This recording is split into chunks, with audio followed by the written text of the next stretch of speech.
आइए आप सभी को एक कविता पुनः आप लोग के बीच लेकर के उपस्थित हूँ। और यह कविता मैंने लिया है प्रोफेसर आदरणीय लखदेव प्रसाद अचल जी की एक पुस्तक है कविता लड़ेगी, उस पुस्तक से। और इस कविता का जो शीर्षक है उसका शीर्षक है जूते। देखिए, आनंद लीजिएगा कि जूते आखिर तो जूते होते हैं, कि जूते आखिर तो जूते होते हैं, इसलिए वे अपनी संस्कृति को भला कैसे भूल सकते हैं। कि जूते तो आखिर जूते होते हैं, इसलिए वे अपनी संस्कृति को भला कैसे भूल सकते हैं। हाँ जी, जूते हैं तो क्या हुआ, कि हाँ जी जूते हैं तो क्या हुआ, समय के साथ ढलते जो जा ही रहे हैं। कि हाँ जी जूते हैं तो क्या हुआ, समय के साथ जो तो ढलते तो जा ही रहे हैं।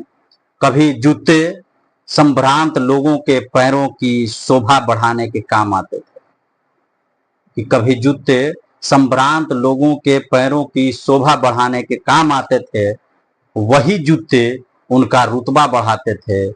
जन साधारण के जूतों का भला क्या कहना, कि जन साधारण के जूतों का भला क्या कहना, कब पैरों में दिखते कब हाथ में, कि कब पैरों में दिखते कब हाथ में, या कब सिर के ऊपर से, वे तो सदियों से ढोते चले आ रहे हैं ये अपमान।